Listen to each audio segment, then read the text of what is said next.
Sæl og verið velkomin í Sannkarlan Suðurnesja þátt. Í dag erum við með 3 frábæra gesti, Birgi Þórarinsson, alþingismann, Margréti Þórarinsdóttir, bæjarfulltrúa í Reykjanesbæ og Hallfríði G. Hólmgrímsdóttir, bæjarfulltrúa í Grindavík. Fundurinn verður í klukkutíma og því skulum við bara byrja þetta. Birgir, gjörðu svo vel. Já, komið blessuð og sæl og gaman að vera með ykkur hér í dag á þessum sérstöku tímum og náttúrulega erfiðu tímum sem við öll erum að reyna að gera okkar besta til þess að mæta þeim áskorunum sem hafa skyndilega dunið yfir okkur og ég vil nú kannski segja það svona að því að þetta er sérstakur Suðurnesja þáttur að þá höfum við lagt ríka áherslu á það að mæta þeim erfiðleikum sem Suðurnesin standa frammi fyrir sérstaklega. Það er náttúrulega atvinnuleysið orðið gríðarlega hátt. Það er 28% í Reykjanesbæ og 25% á Suðurnesjum öllum. Þetta eru náttúrulega alveg fordæmalausar tölur og sjálfsögðu mikið áhyggjuefni. Og Miðflokkurinn hefur nú lagt áherslu á það að það verið komið fram með almennar og svona stórar aðgerðir strax í upphafi. Og þannig hafa tillögur okkar sem við höfum lagt fram breytingatillögur við þessa fjárauka sem að ríkisstjórnin hefur komið fram með. Ríkisstjórnin hefur komið fram með 2 fjárauka, svokallaða aðgerðapakka og við teljum hins vegar að það sé ekki nægilega mikið gert til þess að mæta þessum aðstæðum. Núna á mánudaginn gerir ráð fyrir að aðgerðapakki númer 2 verði samþykktur í þinginu. Við höfum stutt allar þessar tillögur ríkisstjórnarinnar vegna þess að við sjálfsögðu styðjum allar þessar tillögur sem að lágmarka það tjón sem við stöndum frammi fyrir. En við viljum gera betur og hvað Suðurnesja varðar sérstaklega, þá er að koma núna eftir helgi svokölluð sumarstarfaleið sem að ríkisstjórnin hefur samþykkt að setja þetta 2 milljarða í. Það sem að sveitarfélögin á Suðurnesjum og náttúrulega sveitarfélögin á öllu landinu geta ráðið til sín starfsfólk og ríkissjóður mun greiða með hverjum starfsmanni 316.000 krónur og síðan kemur mótframlag frá sveitarfélögunum. Þetta er hugsað þannig til þess að reyna að fá námsmenn meðal annars til þess að komast í störf vegna þess að nú er alveg ljóst að eins og Suðurnesjum hafa fjölmargir námsmenn, bara ungt fólk, fengið störf eins og í Flugstoð Eiríkssonar og það verður ekkert í boði í þeim efnum þetta sumarið. Þannig að þetta úrræði kemur til þess að mæta einhverju leyti miklu atvinnuleysi sem er á svæðinu. Við höfum líka lagt áherslu á það og vorum í sérstakar breytingatillögu við fjárauka núna í þinginu sem að var reyndar að vera að greiða atkvæði í 2. umræðu í gær. Það kæmi sérstakt framlag frá ríkissjóði til sveitarfélaga. Og það er alveg ljóst að það þarf að mæta sveitarfélögunum vegna þess að þau hafa orðið fyrir gríðarlegu tekjutapi og útgjaldaaukningu og margir eru einnig að koma inn á þessa svokölluðu félagslegu aðstoð sveitarfélagana eftir að hafa verið á atvinnuleysisskrá og við höfum ekki gleyma því að atvinnuleysi var 9% á Suðurnesjum áður en veirufaraldurinn skall á. Þannig að það er mjög mikilvægt að sveitarfélögin séu í stakk búin til þess að reyna að takast á þetta á við vandamálið og þar leggjum við áherslu á að ríkissjóður komi að því. Nú síðan eru tillögur sem við höfum lagt til að þeir sem eru atvinnulausir að þeir fái frystingu á sínum húsnæðislánum og alveg út þetta ár og inn á næsta ár, sérstakar tillögur fyrir atvinnulausa. Þannig að, en svona í heildina þá verð ég að segja það að auðvitað vonum við það að það muni fara að koma hingað ferðamenn svona síðla sumars. Samtök ferðaþjónustunnar hafa sagt það að þau bindi svona smá vonir við það að það fari eitthvað að gerast í ágústmánuði að hingað fara að koma ferðamenn. Og sjálfsögðu vonum við það. Og við minnum náttúrulega á að þetta er tímabundið vandamál, þó að vandinn sé stór þá er hann tímabundinn.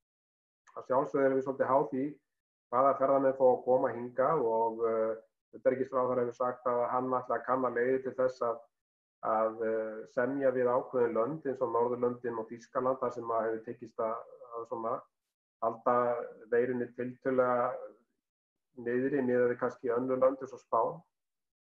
Og auðvitað skiptir þetta allt máli. Og svo skiptir það sjálfsögðu máli að Íslendingar ferðist innanlands og reyna að nýta sér ferðaþjónustuna innanlands. Það hefur líka mikið að segja. En svona ég ætla að hafa bara þennan stutta inngang þannig að við höfum lagt áherslu á það að það þarf að mæta Suðurnesjunum með sértækum aðgerðum og við höfum flutt breytingartillögur þess efnis. Ríkisstjórnin hefur því miður ekki samþykkt þær en við vonum svo sannarlega að þeir komi betur inn í Suðurnesjum sérstaklega. Ég spurði formann fjárlaganefndar í þinginu að því í gær hvort að hann teldi að það 250 milljónir króna sem að ríkisstjórnin búin að samþykkja aukalega til Suðurnesja. Hvort hann teldi að sú upphæð dugi og hann sagði alveg ljóst að hún dugar hvergi nærri í mikla atvinnuleysi sem á Suðurnesjum. Og það verði skoðað að það komi þá aukin aðstoð sérstaklega til Suðurnesja og ég sjálfsögðu fagna því og við í Miðflokknum og við fylgjum þessu fast eftir. Það komu í aðgerðapakka 1 komu ákveðnar aðgerðir, það er að segja það kom sérstök fjárveiting til Isavia sem hugsuð til þess að fyrirtæki geti staðið straum af framkvæmdum á Keflavíkurflugvelli og það er að sjálfsögðu jákvætt.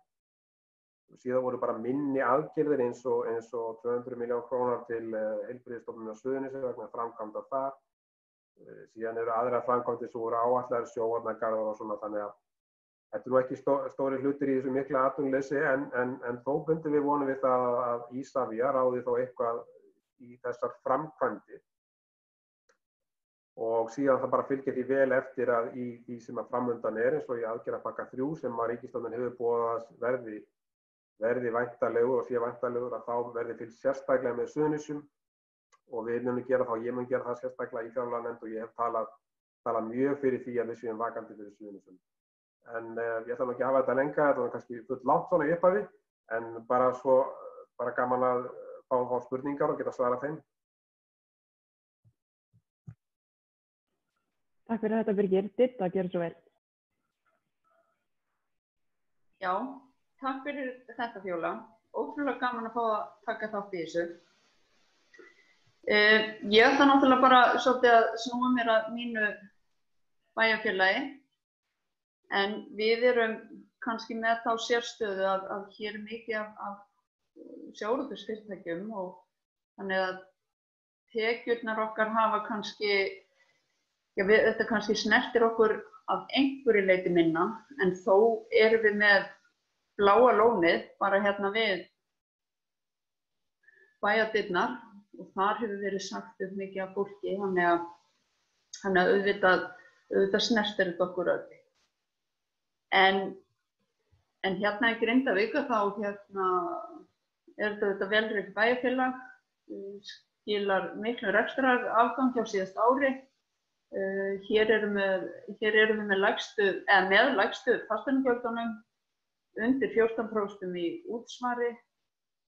Hér geta öll börn æft allar íþróttir fyrir litlar fjárhæðir, myndi ég segja, með önnur sveitarfélög. Þannig að það er gott að búa í Grindavík. Hér eru tækifærin jafnari. Þannig að það er náttúrulega, eins og ég segi, Grindavík hefur sett mikinn pening í íþróttastarf, íþróttaiðkun barna, þannig að stutt vel við baki á því. Nú, við erum að fara í gríðarlegar innviða uppbyggingar, þá að byggja annan leikskóla, stækka skólann, byggja aðstöðu fyrir eldri borgara, félagsaðstöðu fyrir eldri borgara, þá að tengja saman hópið og stúkuna fyrir íþróttastarfi. Þannig að það er hellingur í gangi og á þessum tímum munum við spýta frekar í heldur en að draga úr auðvitað. Þannig að það já, en engu að síður, þetta eru náttúrulega bara erfiðir tímar. Það dragast sannarlega saman tekjurnar á meðan gjöldin aukast. Þannig að það þarf að halda vel á stöðunum. Við þurfum að passa fólkið okkar. Við þurfum að við þurfum að standa vörð einstaklingana, alveg eins og fyrirtækin. Við megum ekki gleyma því. Þannig að við bara, já, þið getið hafa þetta mikið lengra að sinni, þakka til að fá spurningar frá okkur. Takk fyrir þetta, Didda. Margrét, gjörðu svo vel.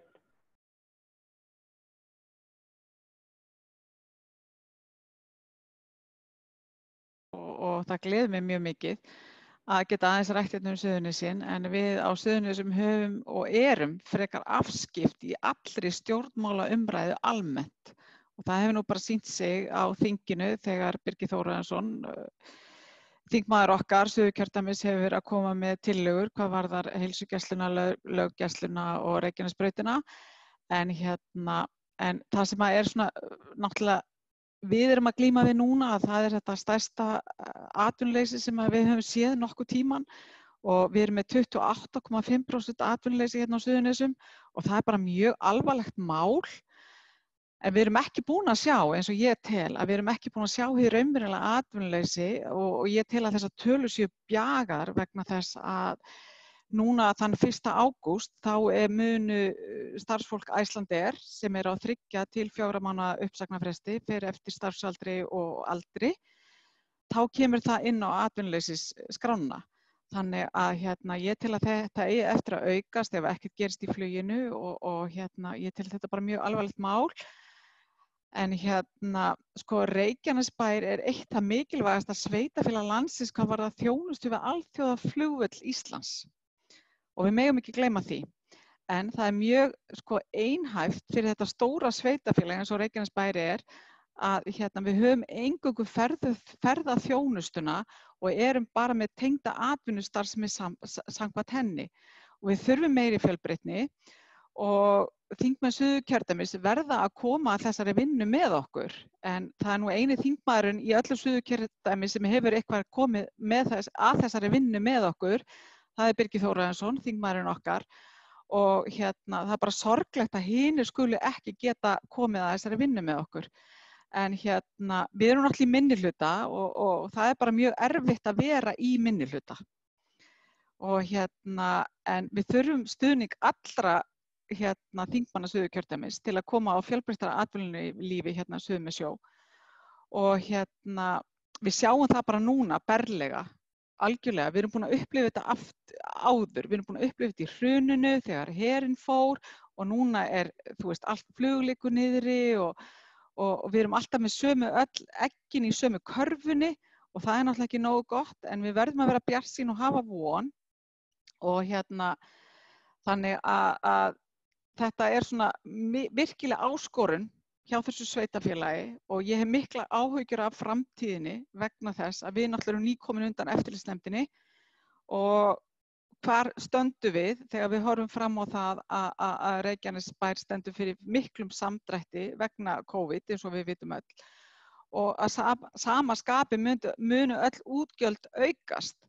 Þannig að það er náttúrulega nauðsynlegt að við förum í einhverja hagræðingu en já, það er spurningin hvernig við ætlum að gera það. En eins og ég segi enn og aftur, ég er í minnihluta og það er erfitt að hlusta á mig en ég er búin að koma með fullt af tillögum. Sumar tillögur hafa verið sem að ég hef komið með. Ég nú reyni yfirleitt að bóka alla tillögur en margar tillögur sem að ég hef komið með bara til dæmis eins og það sem ég er áheyrendafulltrúi í bæjarráði hafa verið teknar og settar í framkvæmd og þar höfum við ekki miðflokkinn á bakvið þær tillögur. Þannig að það er svolítið sorglegt að sjá það en ég stend bara keik við það. En ég ætla nú ekki að taka allan tíman í dag, þannig að en það er mjög mikilvægt að hlusta á grasrótina og ég bara, mér þykir skemmtilega að svara spurningum, þannig að endilega komiði með þær. Takk fyrir. Takk fyrir þetta, Margrét. Birgir, við byrjum bara á spurningunum. Ég vil minna á að þið getið sent okkur spurningar í gegnum spjallið á Zoom ef þá getur reist hend ef þið viljið koma með beina spurningu. En Birgir, fyrsta spurning er til þín. Hvað hefur Alþingi gert til þess að sporna gegn atvinnuleysi á Suðurnesjunum? Já, það er nú kannski hluta af því sem ég rakti áðan sem snýr sérstaklega á Suðurnesjum. Þá þetta framlag til Isavia sem á að vera til þess að auka fjárfestingu og auka framkvæmdir. Síðan voru minni upphæðir, eins og ég nefndi, þetta mestmegnis fjárfestingar, en síðan kemur núna í þessum aðgerðapakka 2, sem verður vonandi samþykktur á mánudaginn, að þá kemur 250 milljóna króna framlag frá ríkissjóði til Suðurnesja, sem sérstaklega hugsað til þess að reyna að mæta þessu atvinnuleysi, þeim úrræðum sem tengjast þessu. Það svona félagsleg úrræði, það sem sagt til þeirra sem eru þegar atvinnulausir, en í raun og veru ekki kannski úrræði sem að fela í sér að fjölga störfum. Í þessum 250 milljóna króna sérstaka aðgerðapakka til Suðurnesja. En engu að síður þá náttúrulega bara fögnum við því, þó upphæðin sé ekki há.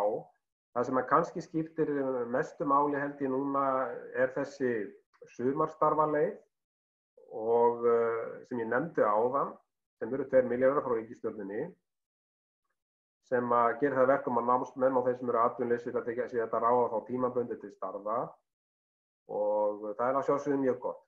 Við vorum með breytingatillögu Miðflokkurinn við þennan lið í fjáraukanum núna og við vildum bæta við 2 milljörðum í viðbót við þetta úrræði og útvíkka þetta þannig að félagasamtök og einkafyrirtæki gætu fengið að ráða til sín starfsfólk í sumar, haust og inn í veturinn með þá þessari aðstoð ríkissjóðs upp á 2 milljarða.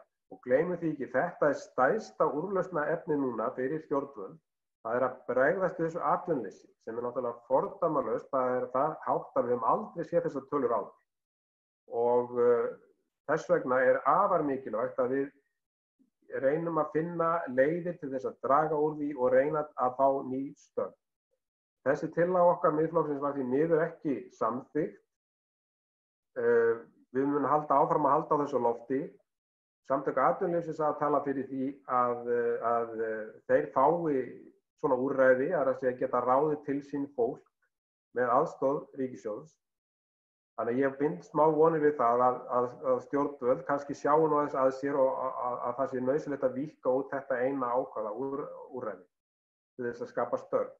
Og síðan voru við með sérstakt úrræði varðandi tryggingagjaldið og það eitt af þessum svona neyðaraðgerðum sem við í Miðflokknum höfum sett fram, að það að tryggingagjaldið verði fellt niður fram að áramótum. Og það gríðarlega mikið, þetta tekjustofn ríkissjóðs vissulega, en þetta gjald sem að greitt að hverjum einasta starfsmanni, hvert fyrirtæki þarf að greiða hverjum einasta starfsmanni, þannig að þetta felur í sér töluverðan kostnað fyrir fyrirtækin og ef að þetta fellt niður þá gefur það fyrirtækjunum meira svigrúm til þess að vonandi halda í sína starfsmenn og jafnvel ráða þá nýja starfsmenn. Þetta úrræði sem við höfum talað mikið fyrir en var því miður ekki samþykkt núna í þessum aðgerðapakka 2 en við munum sjálfsögðu að halda áfram að berjast fyrir þessu. Þannig að það verið að gera hluti sem að skipta Suðurnesja máli en það á okkar mati ekki nægilegt. Og gleymum því ekki að þessi sumarstarfaleið, hún nær náttúrulega til allra sveitarfélaga landsins, þannig að við vitum ekki hvernig þessi verður skipt á milli sveitarfélagana. Ég búinn að hvetja bæjarstjóra sveitarfélagana á Suðurnesju til þess að fylgjast vel með þessu og sækja strax leið og lögin verða samþykkt eftir helgi. Þannig að við vitum ekki hver kvótinn og vissulega á kvótinn náttúrulega að vera meiri þar sem atvinnuleysið meira. Ríkisstjórnin hefur ekkert útfært þessa leið, hvernig þeir ætla að úthluta þessu niður á sveitarfélögin. En það kannski gallinn við tillögu ríkisstjórnarinnar almennt svona frá því að veirufaraldurinn skall á, að það vantar svolítið svona útfærslu og framkvæmdin hefur gengið allt og hægt fyrir sig. Við höfum margsinnis bent á það að eins og til dæmis bara með svokölluð brúarlán og svo stuðningslán sem að koma núna inn eftir helgi, að þetta hefur tekið allt á langan tíma. Og það mikilvægt að við því verði brugðist. En þetta svona það helsta, en ef það einhverja fleiri spurningar hvað þetta var þá bara sjálfsagt að svara því. Takk fyrir þetta, Birgir. Ditta, næsta spurning til þín. Hefur sveitarfélagið breytt aðgerðaráætlunum sínum ef að eldgos myndi byrja á tímum COVID-19? Heyrðu, já, ég glemdi náttúrulega að minnast á það hérna í upphafi að árið byrjaði náttúrulega með pompi og prakt hjá okkur, þar sem að land fór að rísa og skjálftar urðu svona stærri og fleiri. Þannig að já, við byrjum með pompi og prakt. Já, þessu var breytt að því leytinu til að hér var staðsett í samkomustaður sem að allir áttu að hópast á og fara svo þaðan út í bænum. Þannig að þessu var öllu breytt. Þessu var hólfað niður og ef að fólk væri sótt í átti það að fara á annan stað og þannig já, við brugðust við þessu. Takk fyrir þetta, Didda. Margrét, næsta spurning til þín. Til hvað aðgerða hefur Reykjanesbær gripið til þess að vinna gegn atvinnuleysi í sveitarfélaginu? Já, ég er nú ekki alveg sátt við mitt sveitarfélag vegna þess að mér finnst þeir ekki hafa tekið nógu hart á þessu og gengið nógu langt fram. Og ég kom með bókun á síðasta bæjarráðsfundi eða fyrir 2 vikum síðan að við þyrftum að greina strax yfirvofandi atvinnuleysi námsmanna vegna þess að þessi námsmenn okkar sem eru hér í Fjölbrautaskóla Suðurnesja, þeir eru flest allir að vinna upp í Leifsstöð hjá Isavia eða Icelandair og þeir koma ekki til með að fá þar vinnu í sumar og þeir eru enga mögulega sýnileika á sumarstarfi en og það var ekkert gert í því, það var ekki tekið á móti því en sko, það hefur verið að reyna að fjölga störfum og bara til dæmis dæmis, það var verið að auglýsa starf sem hefur verið mjög umdeilt hvað varðar að það fáist enginn í þessu störf og það er að vinna með fötluðum og það eru 6 stöðuskildi og yfirleitt hefur þetta bara verið vandamál á hverju einasta sumri en nú voru komnar í síðastliðin 15 dag voru komnar 156 umsóknir.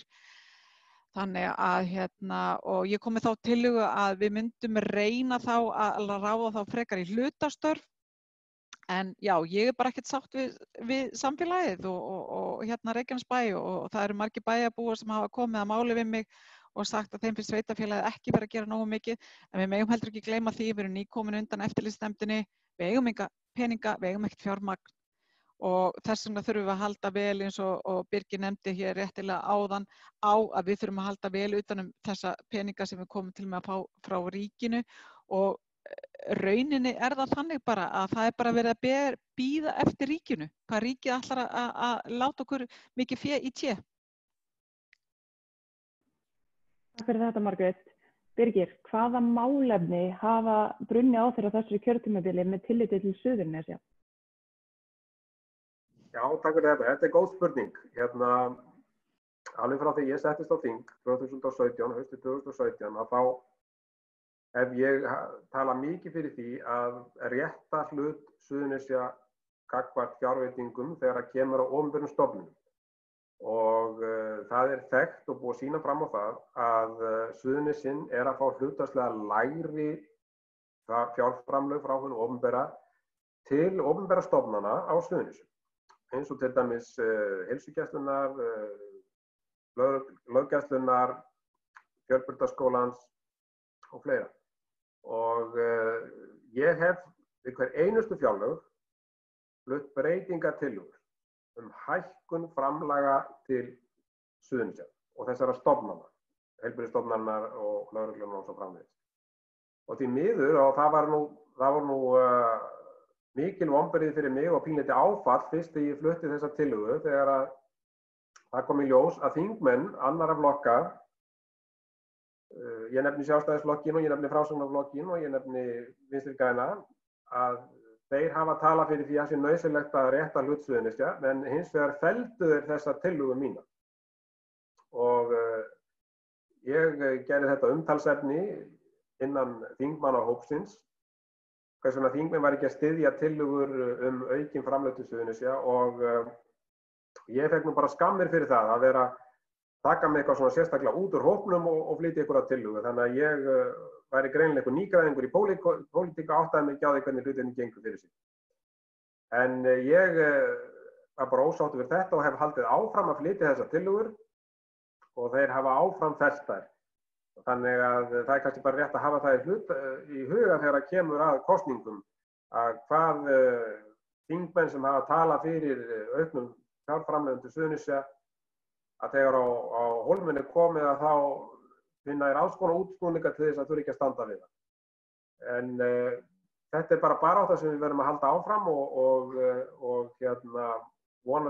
vonandi næst árangur. Það náttúrulega aðeins að koma núna fjármunir til Suðurnesja, en það er einfaldlega vegna þess að þessi veirufaraldur skall á. Það er þess vegna sem hafa bara neyðst til þess að setja fjármuni þarna inn, en við erum til dæmis hvað varðar heilsugæsluna, þá erum við að fá per íbúa lægri fjárframlög heldur en aðrar sambærilegar stofnanir á landsbyggðinni, og það er náttúrulega bara mikið óréttlæti og verður að sjá til þess að þetta verði leiðrétt, og við höldum bara áfram og vonum að besta í þeim efnum.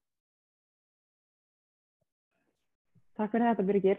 Didda, hvernig hefur samstarfið við meirihlutann í Grindavík verið á þessu kjörtímabili? Já, takk fyrir þessa spurningu. Heyrðu, samstarfið gengur mjög vel. Ég er náttúrulega nýgræningur í pólitíkinni, þannig að ég þekki svo sem ekki hvernig þetta hefur verið áður. En það er bara þannig að það er hlustað á allar raddir. Meirihlutinn hefur bara, þeir eiga bara alveg heiðurskilið. Það er við höfum alveg okkar seg. Og auðvitað tökumst við á. Það er náttúrulega eins og gengur gerist bara. En málefnin eru ekki mörg sem að við höfum þurft að rífast yfir. Og eins og ég segi, þeir hlusta, þeir taka öllum rökum. Og þetta er bara svona meira bara rætt, og það er bara komist að sameiginlegri niðurstöðu í flest öllum málum. Og ég vil meina það að það sé hluti af vel reknu sveitarfélagi. Það er þegar að pólitíkin getur bara komið sér saman bestu hugsanlegu lausnina hverju sinni, í hverju máli þeirri séð. Það sé ekki eitthvað svona bara, ég ætla ekki að hlusta á því að þú ert ekki í réttum flokki, eða þú veist. Það er alltaf einhvern veginn, í 99% tilfella þá er bara tekið besta lausnin hverju sinni hvaðan sem hún kemur. Takk fyrir þetta, Didda. Margrét, það er samskonar spurning til þín. Hvernig hefur samstarfið meirihlutann gengið í Reykjanesbæ á þessu tímabili?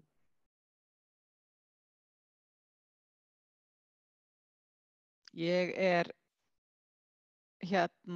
í minnihluta og ég til mig vera í minnihluta vegna þess að þegar við hófum, ég er náttúrulega algjörlega glæni í pólitík, og við gerðum samning við Gunnar Þórarinsson sem er hjá og hann sem sagt, þannig að við skiptum með okkur niður nefndum og annað, af því að við erum í minnihluta, til að við fengjum einhverja inn, af því að Sjálfstæðisflokkurinn er líka minnihluta. En síðan kom það í ljós að þegar fór að líða á samstarfið að þá sveik hann okkur, og það urðu náttúrulega mikla deilur, og ég er búin að skrifa mikið um það og komið með margar bókanir um það. En hann sveik okkur og gekk til liðs við Sjálfstæðisflokkinn, þannig að við erum ekki í neinum nefndum. Við höfum reyndar 2 nefndir, það eru umhverfis- og skipulagsráð og hafnarnefndin okkar. En þetta er búið að vera rosalega erfitt og ég stend alltaf ein, og eins og ég segi bara, ég er í minnihluta. Ég er ekki í minnihlutanum, heldur ég er í minnihlutanum. En ég held bara keik áfram, og það sem ég hef tamið mér er að bóka eins mikið og ég get, allar þær tillögur og annað sem ég kem með, og ég hef verið mjög dugleg við það, og ég stend alveg upp í hárin á þeim, en þeir eru nú ekki ánægðir með mig, ég verð nú að játa það, og svona gaman að segja frá því kannski að Víkurfréttir sem er okkar bæjarblað hefur birt alla bókana mínar, af því að ég er alltaf með bókun á hverjum einasta bæjarstjórnarfundi, að síðan allt í áramóti þá hættu þeir að bóka, og ég fekk fréttir af því að það hefði nú bara verið talað við eiganda Víkurfrétta, hann gæti nú ekki alltaf verið að birta bókanir frá Miðflokknum. En já, þetta er bara búið að ganga mjög erfilega, og bara ef ég á sig ykkur alveg svo er, og í trúnaði sagt, þá er þetta bara mjög erfitt. Ég er bara ein, stend hér ein, og er með ekki stuðning frá einum eða neinum, því miður. Takk fyrir þetta, Margrét. Næsta spurning til ykkar allra. Hvers vegna gerist það aftur og aftur eins og í hruninu að atvinnuleysi verður mikið meira hér á Suðurnesjum en annars staðar á landinu og hvað getum við gert til þess að bregðast við þessu? Birgir, ef við byrjum á þér. Já, þetta er góð spurning. Við náttúrulega, þegar að varnarliðið fer 2006, að þá skellur þarna yfir holskefla hvað atvinnuleysi varðar og það var mikið blóðtaka fyrir Suðurnesin. Þá var gengið út frá því að þeir fjármunir sem kemur inn vegna sölu á eignum varnarliðsins í gegnum fyrirtæki eða á vegum ríkisins sem heitir Katego, að það var nú talað það að þeir fjármunir yrðu nú nýttir til Suðurnes eftir atvinnuuppbyggingar. Og við það var nú ekki staðið. Ég held að það séum búið að selja mannvirki fyrir á 2 milljarða og það hefur sára lítið ef ekki neitt að því farið til Suðurnes eftir miður. Það er náttúrulega bara mjög dapurlegt. Og síðan þekkjum við það að ferðaþjónustan nær sér á skrið alveg ótrúlega hratt eftir Eyjafjallajökull fyrir 10 árum, fljótlega eftir það. Og þá vex atvinnustigið mjög á Suðurnesjum sem var að sjálfsögðu mjög jákvætt, mikil og fordæmalaus fólksfjölgun og hlutirnir voru svona bara, já, ef að segja bara mjög bjartsýnir hvað Suðurnesjum varðar, sérstaklega vegna þess að ferðaþjónustan gekk svona vel. En þá komum við að því að mörg þessara starfa voru tengd ferðaþjónustunni. Og síðan þegar hún hrynur núna nánast á einni nóttu að þá erum við komin aftur í sama sporið og við vorum í þegar að varnarliðið fór á sínum tíma. Þannig að kannski vonandi getum við lært af þessu á þann veg að við reynum að auka fjölbreytni atvinnulífsins. Því miður hefur mikil á undanförnum árum og svolítið aftur í tíman hefur mikið af veiðiheimildum farið frá Suðurnesjum. Og þá sérstaklega Reykjanesbæ. Og við þurfum að byggja meir undir sjávarútveginn að mínu mati á Suðurnesjum. Við höfum náttúrulega Grindavík sem stendur vel að vígi hvað það varðar en við þurfum hins vegar að bæta í hjá hinum sveitarfélögunum. Ástæðan fyrir því að þetta hefur þróast svona, það má kannski segja það að við vissulega hefur við kannski verið á einhæð í atvinnuframboði. Varnarliðið margir störfuðu þar, það voru ágætlega launuð störf og síðan kemur skellurinn þar, síðan kemur ferðaþjónustan, þannig að við höfum kannski kjarni málsins sá kannski að við erum á einhæf með atvinnulífi og þurfum meiri fjölbreytni.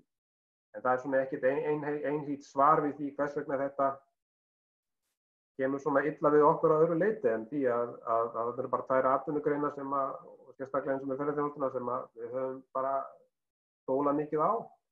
En ég minni á að við vonum náttúrulega sjálfsögðu til þess að ferðamenn fara að koma hingað aftur og leið og það gerist að þá náttúrulega fer þetta hægt á bítandi á stað og fólk fer að fá vinnu aftur sem hefur mist vinnuna í ferðaþjónustunni.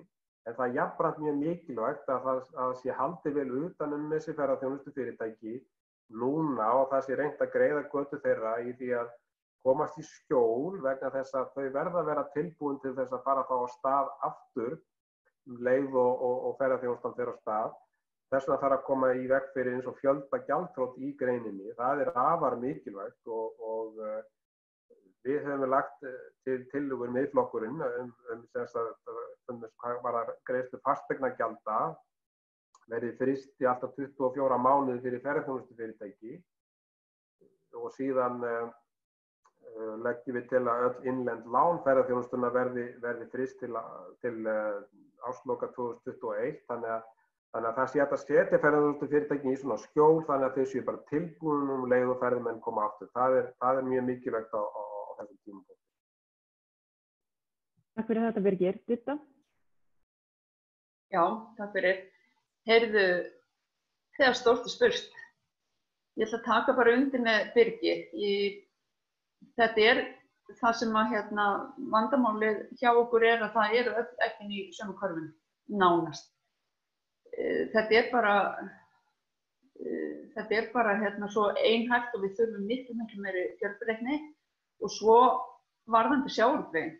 Sjávarútvegurinn hefur bara einhvern veginn alltaf staðið fyrir sínum og það er svo ótrúlega mikilvægt og við sjáum það svo vel núna og við sjáum það svo, ég sé það svo vel þegar ég er að skoða önnur sveitarfélög hvað sveitarfélög sem hafa útgerðir og veiðiheimildir í sínu þorpi, hvað þau standa miklu betur vegna þess að þar koma tekjur, þar eru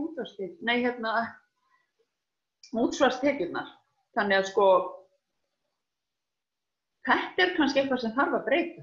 Sko, það er ekki hægt að selja skip úr sveitarfélögunum, öðru sem er samþykkt bæjarstjórnar, en það er hægt að selja allar veiðiheimildir í burt. Bara með þessu væri, bara með því að festa veiðiheimildirna við eins og var og er endalaust verið að óska eftir. Það gæti breytt helling.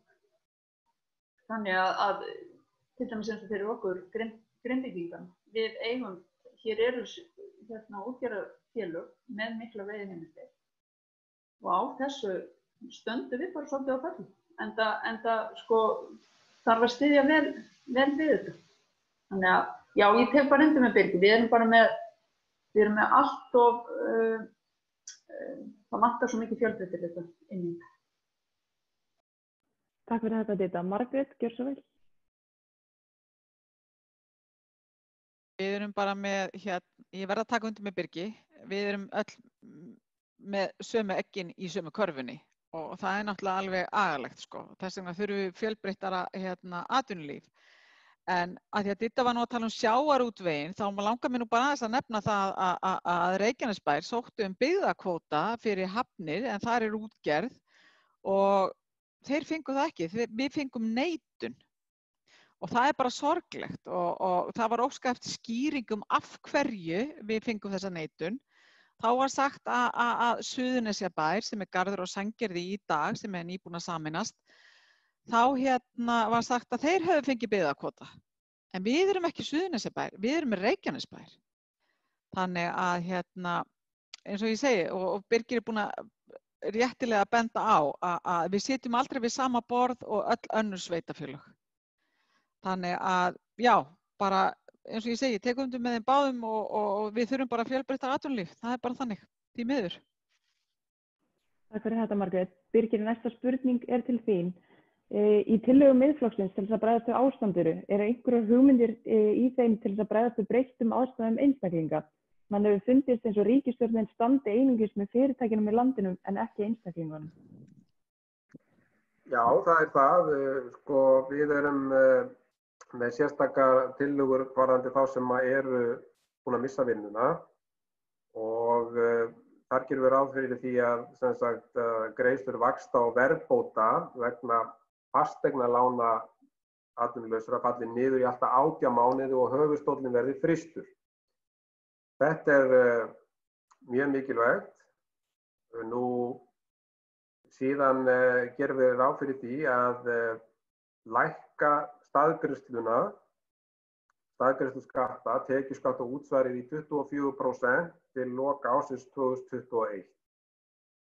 Og þetta er aðgerð sem að skipti verulegu máli. Hún eykur ráðstöfunartekjur einstaklinga og gerir þá verkum að þeir geta náttúrulega haft á meira milli handanna og keypt þá vöru og þjónustu sem síðan hjálpar okkur að koma okkur á stað aftur að þessari hjólum efnahagslífsins á stað aftur. Þannig að þetta eru svona tvær veigamiklar tillögur sem að lúta sérstaklega að einstaklingunum og síðan hefur við lagt áherslu á það að ef að það fer á þann veg að verðbólgan, að kemur verðbólguskot og hún fer hratt upp á við að þá leggjum við til að vísitala neysluverðs verði fryst og tekið úr sambandi. Það er mjög mikilvægt að fylgjast vel með verðbólgunni núna vegna þess að það hefur svo gríðarleg áhrif út í samfélaginu eins og við þekkjum bara, þá hækkar það vísitöluna og hækkar þá lán heimilanna og svo framvegis, þannig að við lendum ekki í því sama og við lendum í eftir efnahagshrunið 2008 og 2009 að lán landsmanna fóru fram fóru upp úr öllu valdi. Þetta mjög mikilvægt. Þannig að þetta svona 3 atriði sem við höfum lagt sérstaklega á gagnvart einstaklingunum. Við studdum tillögur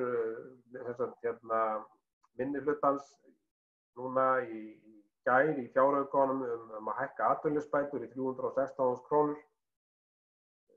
Við, sem ég sagði áðan, leggjum svo áherslu á það að útvíkka sumarstarfa leiðina til haust og vetrar, bæta þar við 2 milljónum króna til þess að hjálpa þeim að fá vinnu sem hafa mist vinnuna. En það bara mjög mikilvægt að halda utan þennan hóp og fjölskyldunar og ég vonast til þess að þeir í meiri hlutanum kannski horfi nú aðeins til okkar tillagna. Við höfum verið mjög dugleg við að koma okkar tillögum á framfæri. Við höfum birt auglýsingar í blöðunum. Við höfum sendt forsætisráðherra tillögurnar persónulega í tölvupósti, hún óskaði eftir því. Og síðan höfum við flutt breytingatillögur við aðgerðapakka 1 og aðgerðapakka 2. Þannig að við höfum verið mjög dugleg við það að koma okkur tillögum á framfæri. Því miður hafa þær ekki verið samþykktar. Ég kom til dæmis með tillögu í fjárlaganefnd sérstaka álagsgreiðslu til heilbrigðisstarfsfólks vegna veirufaraldursins sem hefur staðið í framlínunni.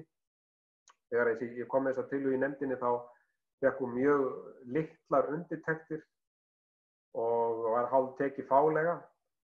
En svo kemur ríkisstjórnin með þessa sömu tillögu í aðgerðapakka númer 2 sem að koma núna í næstu viku. Þannig að það svona lítur út fyrir það sé ekki sama hvaðan tillögurnar kom. Og það finnst okkur vera mjög dapurlegt vegna þess að það var upphaflega að tala það að það yrði hlustað á stjórnarandstöðuna og við værum í þessu öll saman og allar tillögur væri vel þegnar. En þegar á hólminn komin þá einhvern veginn svona vilja þeir ekki að við séum í sviðsljósinu með einhverja tillögur. Þannig svona einhvern veginn birtist á mér og okkur. En við höfum fjölmargar tillögur sem við vonum að einhvað verði hlustað á. Takk. Takk fyrir þetta, Birgir. Ditta, hvernig staðan hjá Keili? Eru sveitarfélögin í kring að vinna með skólunum? Já, þetta mál.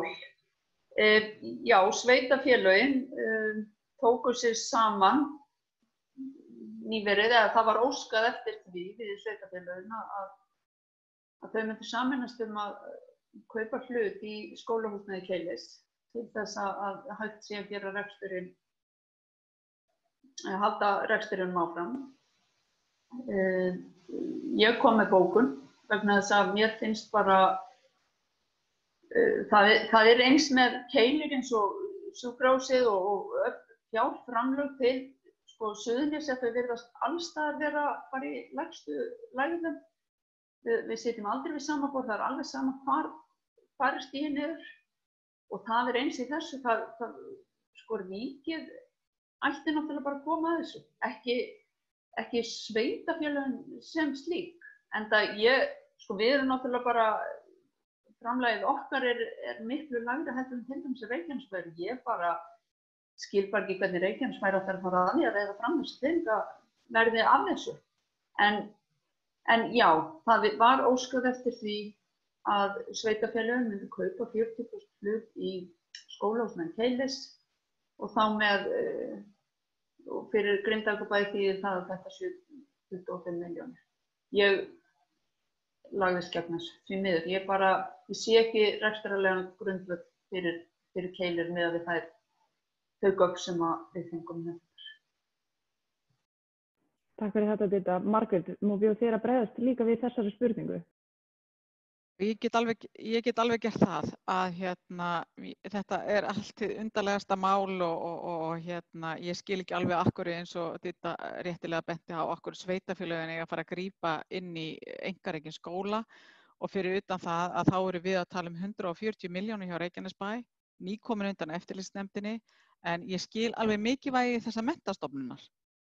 Það er alls ekki það að ég skilji það ekki og auðvitað vil ég að þessi menntastofnun sé hérna og þetta hefur mikil áhrif fyrir svæðið hérna og sérstaklega núna í ljósi COVID. En það sem kemur mér mest á óvart er það að ríkið ætlar ekki að gera neitt en Sko, ríkið tilbúið til að gera eitthvað ef að sveitarfélögin sameinast öll að leggja fé inn í þennan skóla. Og þetta mjög mikilvæg menntastofnun. Og ég vil ítreka það að ég segi það, þetta mjög mikilvæg menntastofnun. En ríkið þarf að grípa þarna inn í ef að sveitarfélögin samþykkja. Og það sem eiginlega akkilshæll á þessum rekstri flugakademían. Og því miður, og eins og við erum að horfa fram á þessa tíma í dag, að þá náttúrulega engin grundvöllur fyrir flugakademíu á Íslandi. Við erum með fleiri skóla, en við erum ekki með atvinnuflugnarsnám. Og hér áður fyrir var það tekið erlendis, þannig að það spurning hvað við viljum gera. Vegna þess að skólinn getur algjörlega orðið sjálfbær ef að þessi flugakademía dettur frá. En já, ég sé ekki, við höfum allavega ekki fengið þau gögn að við sjáum það að þessi skóli sé rekstrarhæfur. Og það náttúrulega bara forsenda númer 1, 2 og 3 og síðan átti ég fund bæjarráð á 5. dag með Sigurði Inga samgöngumálaráðherra og sveitarstjórna og þar spurðum við hann út í keilismálið vegna þess að þetta liggur náttúrulega ofboðslega mikið á sveitarfélaginu og þar sagði hann að það væri ekki komin hér sagt fé og það væri ekki búið á þetta stæði í einhverju nefndum hér og þar í menntamálaráðuneytinu að hvort að þeir ætluðu að leggja þetta til en þeir sögðu að Katigó ætlaði að leggja til hluta af þessu rekstrarfé inn í þetta fyrirtæki. En það greinilega ekki komið, þannig að ég veit ekki hvernig þetta fer. En við hér í Reykjanesbæ, Miðflokkurinn, munum greinilega ekki, við munum sitja hjá. Hvað var það ákvarðanatöku, hvað var það þetta? Takk. Takk fyrir þetta, Margrét. Birgir. Mun Alþingi eitthvað taka á því að fyrirtæki séu að nýta sér hlutabótaleiðina en hafa jafnframt verið að greiða út arð á sama tíma? Já, ég ætla svo sannarlega að vona það og þessar fréttir sem hafa verið að berast okkur núna með stór fyrirtæki sem standa vel að þau séu að nýta sér þennan stuðning ríkissjóðs náttúrulega bara ákaflega dapurlegt og maður skilur ekki alveg að stjórnendur þessar fyrirtækja skuli hafa samvisku í það að sækja í okkar sjóði, sameiginlegu sjóði í þessum erfiðleikum sem við erum öll saman í þegar rekstur fyrirtæki gengur vel og það var aldrei hugsað þannig þegar þetta úrræði var samþykkt. Og ég minni nú bara sérstaklega á að ég minntist á þetta í fjárlaganefnd þegar að brúarlánin svo kölluðu voru samþykkt að þá lagði ég til að það yrði ekki greiddur arður á meðan og ég lagði aukþekst til að fyrirtæki keyptu ekki eigin bréf þannig að það má með fullu sanni segja það að sú tillaga sem rataði þó í gegn hún hafi komið frá Miðflokknum. Þetta minntist ég á í umræðinu hlutabótaleiðina hvort að það væri nú ekki eðlilegt að það væri einhver skilyrði þar með svipuðum hætti og það var ekki talin þörf á því og það var bara verið að höfða til samvisku fyrirtækja og það virðist því miður hafa farið með þessum hætti að þetta hefur verið misnotað. Forsætisráðherra hefur lýst því yfir að þetta verði skoðað og fjármálaráðherra hefur kallað eftir því að verði birtur listi yfir þessi fyrirtæki sem hafa fengið þennan stuðning. Það kunni vera eitthvað persónuverndarvandamál í þeim efnum. Á því þarf að taka og alveg eins og brúarlánin að það verður birtur listi yfir þau fyrirtæki sem taka þau lán að þá ekkert því fyrirstöðu að mínum dómi að það sama gildi þau fyrirtæki sem fengju að nýttu sér hlutabótaleiðina. En kjarni málsins þetta eitthvað sem bara á ekki að þekkjast að menn misnoti þessa aðstoð með þessum hætti og nú vonum við að þau fyrirtæki sem hafa komið fram með þessum hætti að þau greiði þetta tilbaka og það nú að berast fréttir af því og það náttúrulega hið besta mál en þessu verður að fylgja fast eftir og við munum gera það í þinginu. Takk fyrir þetta Birgir. Ditta, næsta spurning til þín. Hvað heldur þú að lokun Bláa lónsins hafi mikil áhrif hér í Grindavík og eru líkur á því að heimamenn fá frekar vinnu þegar opnar aftur eða verður það aðalega aðflutt vinnuafl, gjörðu svo vel? Já, þetta náttúrulega, sko, það hefur gríðarleg áhrif, þessar uppsagnir Bláa lóninu og þessi lokun. Hvernig Bláa lónið mun svo ráða til sín aftur get ég ekki svarað. Hins vegar þeir reistu hérna blokk fyrir íbúa sem að vinna hjá sér. Þannig ég bara gerir ráð fyrir því og vona að Bláa lónið hefur sín samfélagslega ábyrgð að einhverju leyti og að þeir hafa nú verið að nýta sér þessa hlutabótaleið, þá hafa þeir samt sýnt mikla samfélagslega ábyrgð gagnvart íbúum hérna og styrkja íþróttastarf og annað. Þannig að ég ætla að treysta því að þeir horfi fyrst til svæðisins hérna í kring. Takk fyrir þetta, Didda. Margrét, næsta spurning til þín. Hver staðan á gamla varnarsvæðinu? Einhver vinna þar í gangi til að byggja upp svæðið? Eins og staðan í dag, þá það ekki því miður. Það eru þarna ákveðin húsnæði, innanhúsnæði og annað sem bara stendur autt og því miður, það bara ekki. Það bara einfalt svar, því miður. Takk fyrir þetta, Margrét. Birgir, þú og þingflokkurinn hefur lagt fram margar tillögur í fjárlaganefndinni til að bæta COVID-mál ríkisstjórnarinnar. Af hverju þessu öllu hafnað? Hvernig gerist það? Segja nefndarmennirnir bara, við munum fella allar ykkar tillögur? Nei, þeir segja nefnilega einmitt að þeir vilja fá tillögur. Þeir vilja fá tillögur og þeir hafa mikinn áhuga á því að allir standi saman í fjárlaganefnd og það hlustað á okkar tillögur og við hvött til að koma með þær og sem við höfum gert og eins og ég er búinn að rekja hér aðeins í þessum ágæta þætti. En síðan þegar að kemur að því að eins og með nefndina, hún ákveður svona í lokin, þá það meiri hlutin, þá það ríkisstjórnarflokkarnir, þeir taka sig saman og þeir eiga sérstakan fund án okkar í minnihlutanum, þar sem þeir taka svona niður þar sem þeir ætla sér að fara áfram með. Og þá kemur yfirleitt í ljós að tillögur okkar hafa ekki ratað þar inn, nema mjög litlu mæli. Þannig að þetta svona því miður bara svolítið sýndarsamráð og ég nefni sem dæmi að ég óskaði eftir því þegar við vorum að ræða brúarlánin að það kæmi sérstakir gestir til þess að ræða þau og ég óskaði eftir Jóni Steinari lögmanni og fleiri aðilum sem hafa tjáð sig mikið þessi brúarlán. Við mögum ekki gleyma því að þetta eru 50 milljarðar af skattfé landsmanna sem fer í þetta. Og það var tekið vel í þetta hjá nefndinni, það að segja formaður nefndar, það tók bara vel í þetta. Og síðan kemur símtal einhverjum 2 klukkutímum síðar þar sem hann tjá mig það að það sé ekki hægt að verða við þessu. Og það áttaði mig náttúrulega á því að fjármálaráðuneytið var að skipta sér að þessu. Að þá hefur formaður nefndarinnar hringt í fjármálaráðuneytið og þeir hafa sagt nei.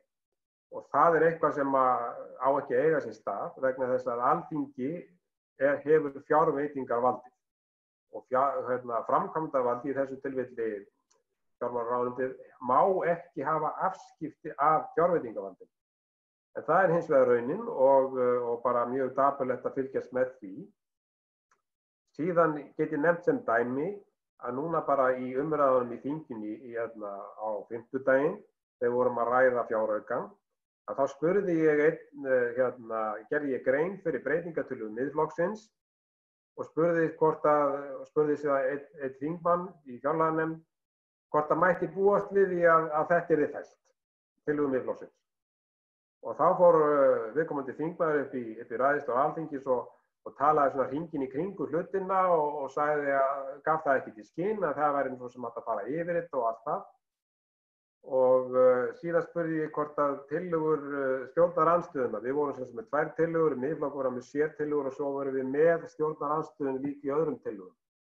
Ég rakti þær og gerði grein fyrir þeim og mikilvægi þeirra og spurði síðan hvort að þær yrðu líka felldar og þá var aftur talað hringinn í kringum hlutina og svona ekki gefið já og ekki gefið nei.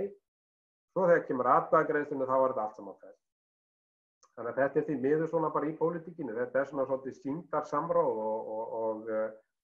og frekar dapurlegt því miður. En ég vil þó taka fram að það hafa þá verið svona tillögur sem hafa verið samþykktar. Ég nefni eina tillögu sem var samþykkt að hún vorum að setja peninga í sem sagt hjálparstofnanir, hjálparstofnun kirkjuna, heimilishjálp og svoleiðis og það var samþykkt í þessum tillögum núna að setja 25 milljónir í það og þetta eru tillögur sem við komum með ásamt minnihlutanum. Þannig að það svona örlítið sem hefur verið samþykkt. Takk. Takk fyrir þetta, Birgir. Didda, næsta spurning til þín. Er hættan á eldgosi við Grindavík liðin hjá eða eru menn enn á vaktinni vegna málsins? Heyrðu, menn eru enn á vaktinni, klárlega, en það er lítið að frétta. Það hefur, landrisið hefur minnkað og áhyggjur manna eru minni í augnablikinu. En þetta er náttúrulega bara náttúruöflin og þau bara fara sínu fram þegar þau vilja. Þannig að en sko það já, það er ennþá bara vakt en menn eru rólegri. Takk fyrir þetta, Didda. Margrét, næsta spurning til þín. Hvað finnst þér það að ríkið sé að styrkja Icelandair til að segja fólki en ekki til að halda því í vinnu? Ég veit að það er ekki mikið að vera, en er eðlilegt að ríkið veiti uppsagnarstyrki?